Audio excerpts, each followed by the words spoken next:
Aaron, thanks very much. Good evening, everyone. Thanks for joining us. We begin tonight with their names. The names of the 48 out of 49 people who have so far been identified, victims of the deadliest mass shooting in American history, a massacre that happened in a gay nightclub just a block from where I'm standing, just down that road 2 nights ago.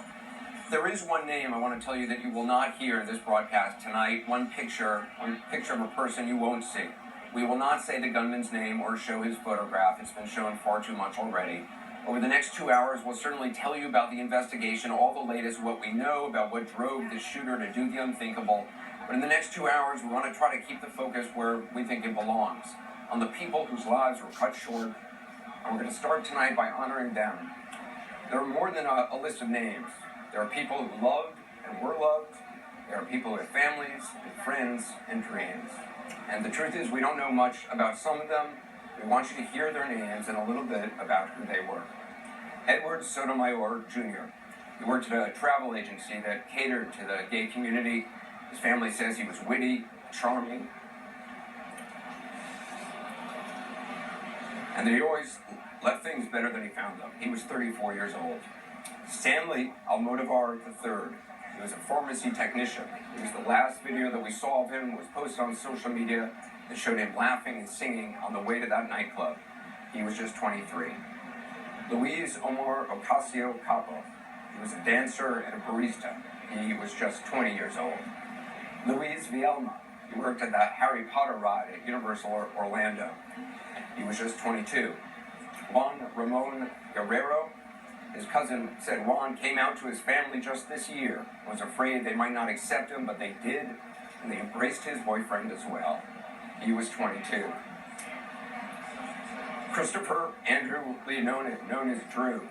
He was Juan's boyfriend, and his mom says he established the Gay Straight Alliance at his high school. He was 32 years old. Eric Ivan Ortiz Rivera. A friend says he was always willing to help everybody and sacrificed a lot for his family. He was 36. Peter O. Gonzalez Cruz worked at a UPS store, memorized apparently all the regular customers' names. He could make anyone smile, his friend said. He was just 22. Kimberly KJ Morris moved from Hawaii to Florida just a few months ago to help her mother and her grandmother. She was a bouncer at Pulse nightclub. She was 37. Eddie Justice was an accountant who texted his mother from the club, texted his mother saying, "Mommy, I love you." He was 30. Enrique Rios. A friend says he was cool and a funny dude who could tell people, don't let the world hold you back from your dreams. He was 25. Anthony Luis Laureano Disla, a talented dancer born in Puerto Rico. He was 25. Jonathan Antonio Camui Vega. He worked for Telemundo, first in Puerto Rico and then in Orlando.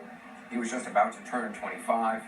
Corey James Connell was a student at Valencia Community College and hoped to become a firefighter. He was 21. Mercedes Marisol Flores. Her father says she was a happy girl who had so many dreams. She was 26.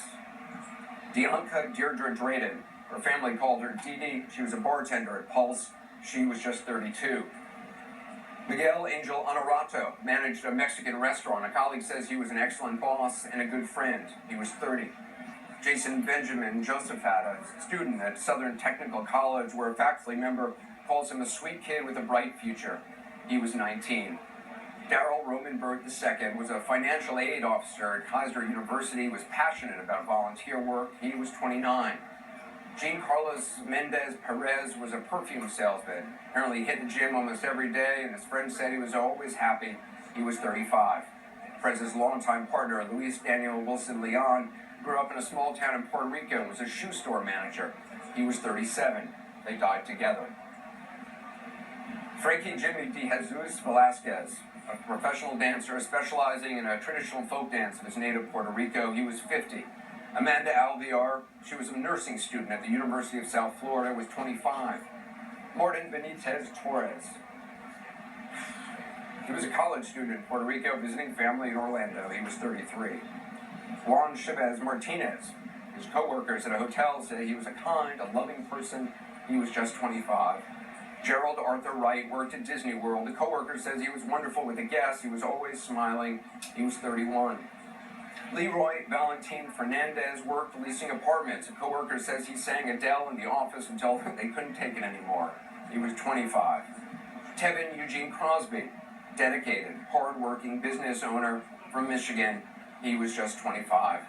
Brenda Lee Marquez McCool, she had 11 kids, beat cancer twice, and often went dancing at Pulse with her gay son. She supported him that much. She was 49. Her son survived the shooting. Angel El Candelario Padro recently moved to Orlando. He was new here. He just started a new job as a technician at the Florida Retina Institute. He was 28. Gilberto Ramon Silva Menendez was studying healthcare management. His family says that he was the light and life of all family gatherings. He was 25.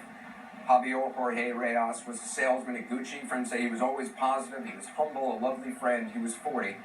Shane Evan Tomlinson was a gifted singer who performed at weddings and clubs, was 33.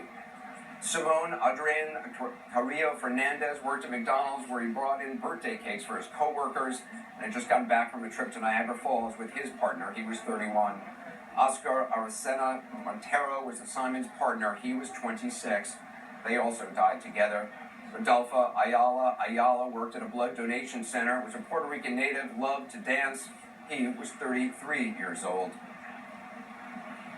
Frank Hernandez, he worked at a Calvin Klein store, was a great brother, and had no gender tattooed on his arm. He was 27. Xavier Emmanuel Serrano Rosado was a dancer, described as hardworking and friendly, proud of his son. He was 33. Akira Monet Murray, she recently graduated from high school, was planning to go to Mercyhurst University and play basketball. She was just 18. And Christopher Joseph Sanfeliz worked at a bank, was said to be the most positive guy around, was just 24-year-old. Luis Daniel Conde was a makeup artist, co-owned a salon with his partner. He was 39. Juan P. Rivera Velasquez, he was the partner to Luis. He was 37.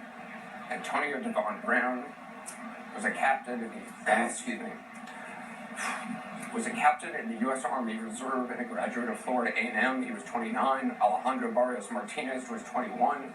Joel Rayon Paniagua was 32. Jean Nieves Rodriguez was 27. We don't have pictures of these people. Il-Marie Rodriguez Sullivan was 24. And Paul Terrell Henry was 41 years old. I think it's important that you hear their names. There are other people's stories to tell tonight. There are stories of survival. I've spent much of the day talking to people who have survived, people who've lost partners and loved ones. Joshua Lewis and Richard Aiken were at Pulse Saturday night. Joshua actually managed to get out of the club while his friend Richard was held hostage in a bathroom stall with several other people and could hear the shooter talking. The two friends were texting throughout the ordeal. I spoke to them both a short time ago.